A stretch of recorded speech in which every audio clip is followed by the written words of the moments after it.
আসসালামু আলাইকুম প্রিয় দর্শক, আজ আমি যে প্রসঙ্গটি নিয়ে কথা বলতে চাই সেটা খুবই একটা অপ্রীতিকর এবং আমার জন্য উচ্চারণে যথেষ্ট বিব্রতকর একটা প্রসঙ্গ। সেটা হলো সিডিআই প্রসঙ্গ। আমরা দেখছি গত দুদিন ধরে এই প্রসঙ্গটা খুব বারবার ঘুরে ফিরে আসছে। আসলে সত্যি কথা বলতে কি, আমি না এটার অর্থ বুঝতাম না এবং এটার অর্থ বুঝতে আমাকে অনেক বিব্রতকর অবস্থায় পড়তে হয়েছে। গত দুদিন ধরে দেখছিলাম যে মেহের আফরোজ শাওন, যিনি একজন অভিনেত্রী, গায়িকা এবং ওনার সমাজে বেশ পরিচিতি আছে, এবং উনি হুমায়ুন আহমেদ সাহেবের স্ত্রী, আমাদের খুব জনপ্রিয় লেখক হুমায়ুন আহমেদ, ওনার স্ত্রী। মেহের আফরোজ শাওন নাকি কোনো একটা ফেসবুকে একটা পোস্ট দিয়েছেন, সেটা নিয়ে অনেক হইচই, এবং আনফর্চুনেটলি যখন উনি দিয়েছেন তখনই আমার ওটা পড়া হয়নি। পরে আমি বিভিন্ন মাধ্যম থেকে ওটা দেখেছি। আমি আসলে ফেসবুকে খুব একটা সক্রিয় নই, যে কারণে অনেক সময় পড়া হয় না। তো পরবর্তী সময় এটা নিয়ে অনেক আলোচনা নিয়ে, এবং দেখলাম যে রাজশাহী ইউনিভার্সিটির একজন টিচার, জার্নালিজম বিভাগের teacher mister Selim Reza Newton, উনিও আবার কিছু এই ব্যাপারে লিখেছেন। তো আমি না আসলে এই পোস্ট নিয়ে আলোচনা হচ্ছিল গত 2-3 দিন ধরেই। তো আমি গতকাল সন্ধ্যার পর রাতে আমি এই সিডিআইয়ের মিনিংটা বুঝেছি।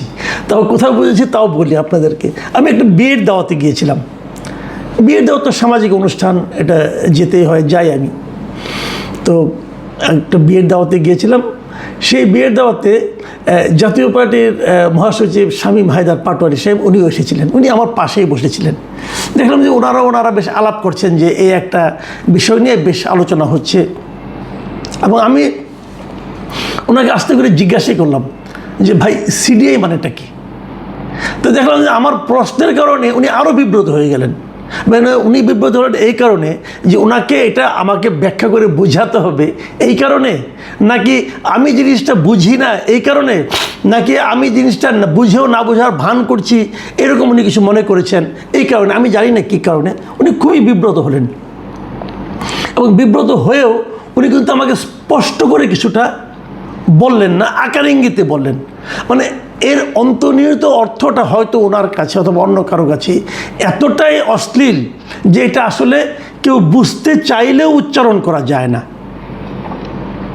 যাই হোক, উনি যেভাবে আকার ইঙ্গিতে আমাকে বোঝালেন, আমি মোটামুটি বুঝতে পারলাম। এখন বুঝতে পারার পর আমি আজকে এই অনুষ্ঠানটা পুরো করার আগে আমি মেহের আফরোজ শাওনের যে স্ট্যাটাসটা, যে পোস্টটা, সেটা পুরোটা আমি বের করে পড়ার চেষ্টা করলাম। আমি আপনাদেরকে পড়ে শোনাচ্ছি, যেহেতু সিডিআই এটা বুঝবেন না অর্থ, কাজে উচ্চারণের খুব একটা সমস্যা নেই। তিনি লিখেছেন, গত 1 বছরে প্রায় ফেসবুকে একটা শব্দ চোখে পড়েছে, জুলাই সিডিআই। আমার পরিচিত অনেকের লেখাতেই জুলাই সিডিআই শব্দটা দেখেছি, আবার অপরিচিত অনেকেও লিখেছে জুলাই সিডিআই। প্রথম ভেবেছিলাম জুলাই সিডিআই কোনো একটা ট্রেন্ড, শুধুমাত্র জুলাই মাসে হয়তো তারা জুলাই সিডিআই লেখে। কিন্তু একটু খেয়াল করে দেখলাম সারা বছরই ফেসবুকের বেশিরভাগ মানুষ লিখছে জুলাই সিডিআই। তখন বুঝতে পারলাম যে জুলাই সিডিআই শুধু জুলাই মাসে না, যে কোনো সময় জুলাই সিডিআই লেখা যায়। মন খারাপ থাকলে যেমন আস্তে করে লেখা যায় জুলাই সিডিআই, তেমনি মন খুব ভালো থাকলে হো হো করে হাসতে হাসতে জুলাই সিডিআই লেখা যায়।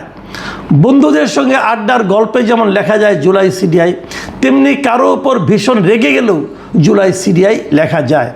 আবার মনের অবস্থা ভালো না মন্দ আপনি বুঝতে পারছেন না, তখনও আপনি জুলাই সিডিআই লিখতে পারেন। আমার বাবা এত কিছু ভেবে কাজ নেই, আজ যেহেতু 1 জুলাই, তাই আমিও লিখলাম জুলাই সিডিআই। এই পুরো লেখাটার মধ্যে এক ধরনের ব্যঙ্গ আছে, এক ধরনের উপহাস আছে। এবং এই ব্যঙ্গ এবং উপহাসটা কী নিয়ে? সিডিআই অর্থ যদি আপনি নাও বুঝেন, তাও বুঝবেন এটা জুলাই নিয়ে। তো জুলাই মানে কি? জুলাই তো প্রতি বছরে আসে, কিন্তু যখন এখন জুলাই উচ্চারিত হয় তখন সবাই বুঝতে পারে জুলাই জিনিসটা বলা হচ্ছে 2024-এর জুলাই। যে জুলাই মাসে এই দেশে একটা 2024-এ একটা আন্দোলন হয়েছিল, হাসিনা সরকারকে হটানোর জন্য প্রথমত সেটা ছিল বৈষম্য বিরোধী আন্দোলন, কোটা সংস্কার বিষয়ক আন্দোলন, তারপরে বৈষম্য বিরোধী আন্দোলন এবং তারপরে এক দফার আন্দোলন, মানে হাসিনাকে অপসারণের আন্দোলন। সিডিআই অর্থটা না বুঝলেও এতটুকু নিশ্চয়ই আপনি বুঝবেন, এর অর্থ ভালো কিছু নয়। তো জুলাই নিয়ে ভালো কিছু নয় এটা বলা, আমি জানি না শাওন কী অর্থে বলেছেন, আমার কাছে এটা পছন্দ হয়নি। কারণ আমি জুলাই আন্দোলনের পক্ষে ছিলাম এবং আমার এক একজন এক এক কারণের পক্ষে ছিলেন। আমি পক্ষে ছিলাম এই কারণে যে আমার কাছে মনে হয়েছিল ওই সময় শেখ হাসিনার সরকার সারা দেশে যে অপশাসন কায়েম করেছিল, যে গণতন্ত্র হরণ করেছিল, মানুষের ভোটাধিকার কেড়ে নিয়েছিল, সেই ব্যাপারে আমি হাসিনা সরকারের উপর ক্ষুব্ধ ছিলাম, বিরক্ত ছিলাম এবং আমি হাসিনা সরকারের পতন চেয়েছিলাম। আবার অন্যদিকে শুরুর দিকে যখন তারা কোটা বিরোধী আন্দোলন হলো, আমি কোটা বিরোধী আন্দোলনের পক্ষে ছিলাম। আমি মনে করতাম যে মুক্তিযুদ্ধের নাতিপুতিদের জন্য কোটা থাকা সরকারি চাকরিতে উচিত নয়। সরকারি চাকরিতে কেবল না, সরকারি বিভিন্ন পাবলিক ইউনিভার্সিটিতে ভর্তি পরীক্ষায় বিভিন্ন যে কোনো জায়গায় আমি যে কোনো ধরনের কোটার বিপক্ষে। কাজেই আমি কোটা বিরোধী আন্দোলনের পক্ষে ছিলাম, যে কারণে জুলাই মাসের এই আন্দোলনের আমি পক্ষে ছিলাম। কাজেই সেটা নিয়ে ব্যঙ্গ বিদ্রুপ করাটা আমার জন্য খুব একটা আনন্দদায়ক নয়। শাওন করেছেন, এটা ওনার ব্যাপার, সব মানুষ তো একভাবে ভাববে না। ওনার ভাবনা, ওনার কী কারণে ভেবেছেন তা তো উনি ব্যাখ্যা করেননি, হতে পারে, কিন্তু উনি হালকা চালে এই জিনিসটা উনি লিখেছেন। লেখার পরে দেখলাম যে রাজশাহী ইউনিভার্সিটির যিনি জিএস মিস্টার সালাউদ্দিন আম্মার, উনি এক জায়গায় একটা কথা বলেছেন। উনি এই মেহের আফরোজ শাওনকে লক্ষ্য করে বলেছেন যে এই মহিলারে যে জুতার বাড়ি মারতে পারবে তাকে 1 লক্ষ টাকা পুরস্কার দেব, জুতার বাড়ি মেরে নাক মুখ দিয়ে রক্ত বের করে দিতে পারলে 2 লক্ষ টাকা। এখন কেউ মব উস্কানি বলতে আসলে ওইটারে ভরা বাজারে ল্যাংটা করে পিটামো। এটা হলো একটা বিশ্ববিদ্যালয়ের নির্বাচিত সাধারণ সম্পাদকের বক্তব্য। 3টা বক্তব্য। 1 নম্বর হলো মেহের আফরোজ শাওনকে জুতা দিয়ে মারতে পারবে, যে মারতে একটা বাড়ি মারলে চলবে, তাকে 1 লাখ টাকা দিবে। যদি কেউ মেরে তাকে রক্তাক্ত করতে পারে তাহলে তাকে দিবে 2 লক্ষ টাকা। এবং যদি কেউ এটা মব বলে উস্কানি, মবের উস্কানি বলে, তাহলে তাকে ভরা বাজারে ল্যাংটা করে উনি পিটাবেন। মিস্টার সালাউদ্দিন আম্মার, আমি বলছি আপনি এটা মবের জন্য উস্কানি দিয়েছেন, এখন আপনার দায়িত্ব হলো আমাকে ভরা বাজারে ল্যাংটা করে পিটানো। যদি পারেন আমি খুশি হব, আপনি ভাববো যে আপনি বাপের বেটা, আপনি কথা রাখতে পারেন। আমি আপনাকে চ্যালেঞ্জ করছি। বলা খুব সহজ, ছোট মুখে বড় বড় কথা বলা অনেক সহজ। আপনি যে কথাটা বলেছেন, আপনার এই কথাটা ফৌজদারি অপরাধ আমি মনে করি।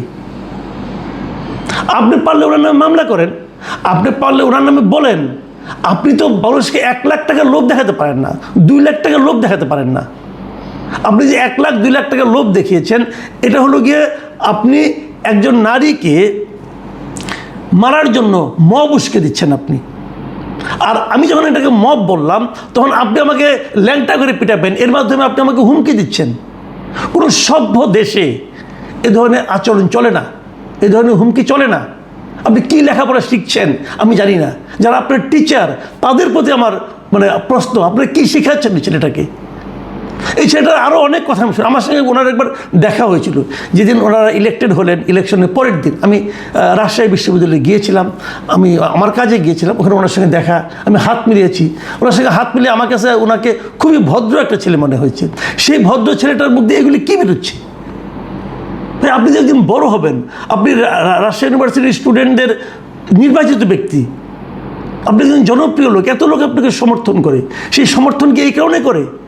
আপনি একদিন আরও বড় জায়গায় যাবেন, একদিন এমপি হবেন, মন্ত্রী হবেন, আপনি কী করবেন? মানুষকে কাকে পিটাবেন? যে আপনার মতের বিরুদ্ধে যাবে তাকে আপনি ল্যাংটা করে পিটাবেন, তাও ভরা বাজারে? এটা হয় ভাই? মানুষটা একটা অশিক্ষিতর সঙ্গে একটা শিক্ষিত লোকের পার্থক্যটা কী আমি কিন্তু বুঝতে পারি না। আমি কী করে বুঝবো? আমি খুব একটা দোষও দিই না। আপনার ইউনিভার্সিটির একজন টিচার মিস্টার সেলিম রাজা নিউটন, উনিও আমার পরিচিত, আমাদের এই ডিপার্টমেন্টের স্টুডেন্ট। দুর্ভাগ্যক্রমে আমি ওনার চেয়ে অনেক সিনিয়র, উনি আরও পরে এসেছেন, উনি পরে অনেক কিছু শিখেছেন। আমরা প্রাচীনপন্থী লোক। উনি চ্যাট জিপিটিকে ধন্যবাদ দিয়েছেন, উনি চ্যাট জিপিটিকে কিছু ইনস্ট্রাকশন দিয়েছেন যে এরকম আমাকে একটা পোস্টার বানায় দাও। এখন সেই অনুযায়ী চ্যাট জিপিটি ওনাকে একটা পোস্টার বানিয়ে দিয়েছেন। আপনারা পোস্টারটা দেখুন, দুটো শব্দের একটা পোস্টার। এই পোস্টারটা ওনাকে চ্যাট জিপিটি বানিয়ে দিয়েছেন এবং উনি চ্যাট জিপিটির এই সাফল্যে হ্যাপি হয়েছেন। হ্যাপি হয়ে তাকে বলেছেন যে খুব ভালো করেছেন। এখানে আমরা বুঝলাম যে হাসিনার পরে যে শব্দটা, এটাই হলো সিডিআই। উনি এটাকেই সিডিআই উনি বঙ্গানুবাদ করেছেন। তাহলে আমার কথা হলো, যদি আপনি একজন পলিটিক্যাল লিডারকে, সে যেই হোক না কেন, তার শাস্তি হোক, মৃত্যুদণ্ড হোক, আপনি এই শব্দ দিতে পারেন। উনি দিয়েছেন, আমরা দেখেছি। ওনারই ছাত্র ওনারা পিটানোর কথা বলছেন। এগুলি কেন? এই জিনিসটা না ভাই আমরা মানতে পারি না। এই দেশে কি সব দেখেন, ৭১-এর মুক্তিযুদ্ধও কিন্তু আমরা দেখেছিলাম। ইয়াহিয়া খানের ছবি এঁকেছিলেন শিল্পী কামরুল হাসান, সেখানে কিন্তু এরকম অশ্লীল শব্দ ব্যবহার হয়নি। এখন আমাদের শিক্ষিত লোকরা অশ্লীল শব্দ ব্যবহার করছেন। একজন লোকের প্রতি আপনার ক্ষোভ থাকতে পারে, সেই ক্ষোভ প্রকাশের ভঙ্গি কি এটা? আচ্ছা, আপনার সন্তান যদি জিজ্ঞাসা করে, এই সেলিম রাজা নিউটনকে জিজ্ঞাসা করছি, যদি বলে যে স্যার নিজে লেখলেন হাসিনা, তারপরে শব্দটা, অথবা লেখলেন সিডিআই, এর অর্থ কী? আপনি কী বলবেন ভাই? কদিন আগে আমার ওয়াইফ আমাকে বলছেন, আমার স্ত্রী আমাকে বলতেছিলেন, আমাদের ছোট ছেলেটা, আমার ছেলেটা খুবই ছোট মানে ক্লাস 10-এ পড়ে, সে এসে তার মাকে জিজ্ঞাসা করছে, আচ্ছা মা, ওনার আমার ছেলের আবার কয়েকটা পছন্দের ক্যারেক্টার আছে এই দেশের, যেন উনি এনসিপির নাসিরুদ্দিন পাটোয়ারিকে খুব পছন্দ করেন, কিন্তু হাদিকে অতটা পছন্দ করতেন না, যা হোক করে না। তো সে এসে মাকে বলতেছে, মা এই যে হাদি সাহেব যে বলছে যে এটা এই যে শাহ, তারপরে এই যে আরেকটা কি, এটা ছিঁড়ে ফেলবে, এটা কি ছিঁড়ে ফেলবে? তো আমাদের সন্তানদেরকে আমরা কি শেখাচ্ছি, কি শোনাচ্ছি? এর অর্থ কোথাতে? তো প্রাথমিক ক্লাস থেকে শেখানো উচিত। এটার অর্থ কি, সিডিআই অর্থ কি, এটা অর্থ কি, ওটা অর্থ কি, এগুলো শেখানো উচিত। তো এই জিনিসগুলো ভাই আমাদের সতর্ক হতে হবে। আমি বলবো একটা কথা বলে আমি শেষ করব। আমারই এক সিনিয়র ভাই জনাব আহমেদ নুরি আলম সাংবাদিক ছিলেন, খুব বড় সাংবাদিক ছিলেন, এখন আমেরিকায় থাকেন, বয়স হয়ে গেছে, অবসর জীবনযাপন করছেন। উনি একটা ফেসবুকে পোস্ট দিয়েছেন। সেই পোস্টে উনি লিখেছেন, জুলাই নষ্ট একটা প্রজন্ম তৈরি করে গেছে, যা এই জাতির জন্য অভিশাপ। আমরা কি তাই মনে করি? আমরা কি এমন একটা জাতি চেয়েছি যা নাকি এমন শব্দ উচ্চারণ করবে যে শব্দগুলোকে আমরা উচ্চারণ করতে পারবো না, আমাদের সন্তানকে ব্যাখ্যা করে বোঝাতে পারবো না? আমি কিন্তু সিডিআই বলেন আর ওইটা বলেন, যেটা বলেন, আমি একটা মানুষকে সমালোচনা করার অনেক ভাষা থাকতে পারে, আমরা তো কুৎসিত ভাষা কেন প্রয়োগ করব? প্রিয় দর্শক, আপনারা ভাববেন এগুলো নিয়ে। আমাদের বাংলা ভাষা কি এত দুর্বল যে এই সমস্ত শব্দ উচ্চারণ না করলে প্রকৃত মনের ভাবটা প্রকাশ করা যায় না? আপনারা ভালো থাকবেন। এখন এ পর্যন্তই। আল্লাহ হাফেজ।